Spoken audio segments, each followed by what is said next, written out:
warahmatullahi wabarakatuh. Kembali lagi di video saya FIM Nalati dengan NIM 721141905. Nah, di video kali ini saya akan menjelaskan materi tentang proyek 5 dan 6, yaitu formulir pembelian buku web atau HTML dan dasar-dasar spreadsheet. Nah, kita langsung aja masuk ke proyek yang kelima, yaitu tentang formulir pembelian buku web atau HTML.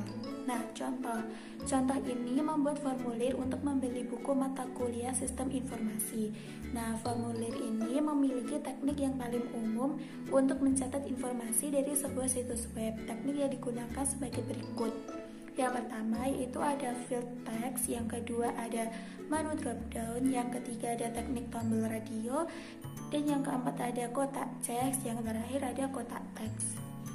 Selanjutnya, masing-masing teknik ini memiliki kelebihan masing-masing. Nah, menu dropdown menawarkan jawaban yang saling eksklusif. Menu dropdown lebih baik dibandingkan tombol radio, tetapi tombol radio memiliki kelebihan dapat menampilkan pilihan kepada pengguna dengan satu tayangan.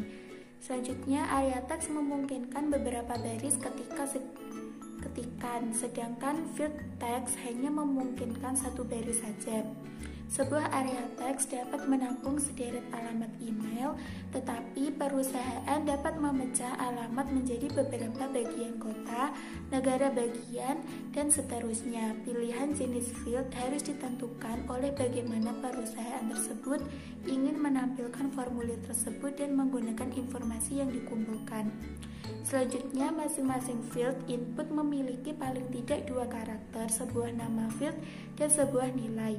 Suatu field dapat dinamai color dan nilainya bisa jadi red, white, blue, atau beberapa warna lainnya. Pengguna dapat melihat informasi yang ditampilkan di layar komputer, tetapi komputer mengenali nama field dan nilai yang dialokasikan untuk field tersebut. Selanjutnya, bagian-bagian formulir contoh. Nah, formulir ini dimulai seperti pada proyek 3. Perbedaan yang paling signifikan adalah pada baris 6 dan 50 dari kode HTML yang digunakan untuk membuat formulir tersebut. Baris bernomor pada figur ini hanyalah berfungsi sebagai titik referensi. Nomor tersebut tidak akan muncul dalam file kode HTML untuk halaman web. Selanjutnya, perhatikan bahwa terdapat perintah awal dan akhir untuk pilihan ini, dan masing-masing pilihan memiliki awalan dan akhirannya masing-masing.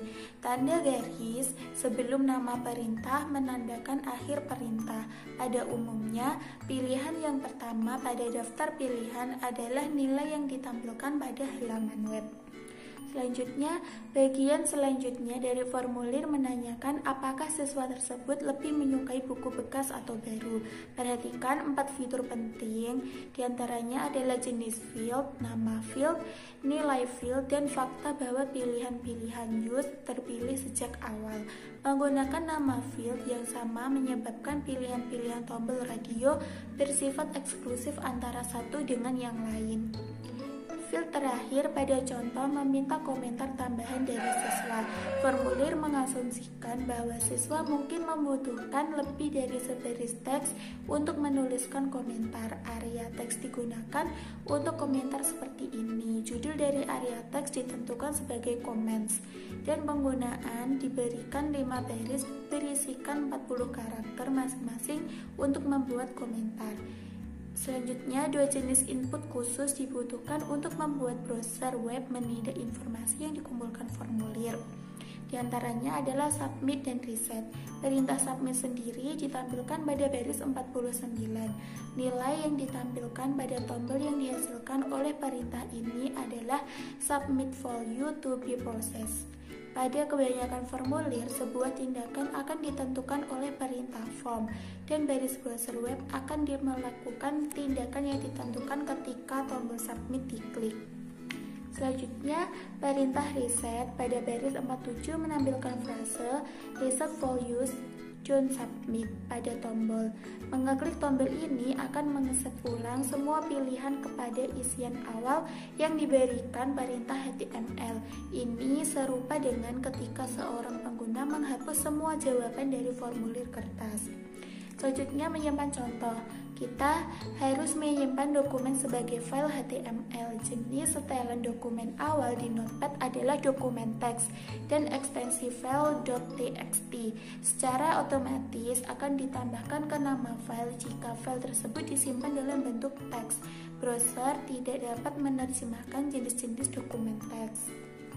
Selanjutnya, setelah kita menyimpan, kita bisa melihat halaman web. Setelah halaman web telah disimpan, kita dapat melihatnya untuk memeriksa apakah halaman tersebut bekerja dengan baik. Ketika kita tidak perlu menutup program Notepad, program ini dapat tetap terbuka ketika kita melihat file kita dengan browser web. Jika kita perlu membuat beberapa koreksi, maka pilihlah editor Notepad lagi, editlah kode HTML, dan simpanlah lagi dokumen tersebut.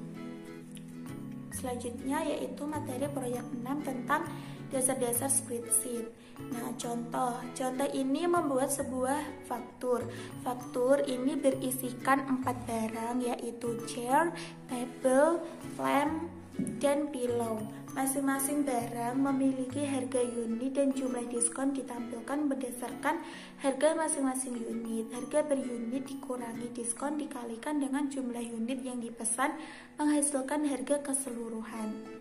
Mulailah membuat contoh ini dengan membuka program Excel. Perhatikan bahwa terdapat 3 tab lembar kerja pada bagian bawah layar.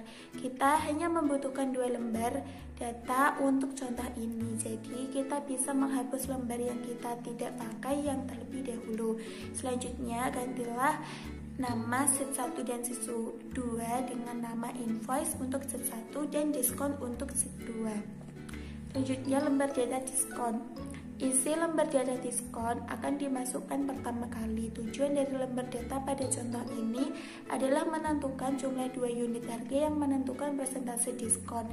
Kita harus memasukkan nilai-nilai ke dalam sel. Formula yang digunakan dalam lembar data invoice bergantung pada nilai-nilai pada sel tertentu di lembar data diskon. Selanjutnya ada lembar data faktur. Nah, lembar data invoice jauh lebih rumit. Mulailah dengan membuat lembar kolom cukup besar sehingga dapat menampung nilai dari judul faktur.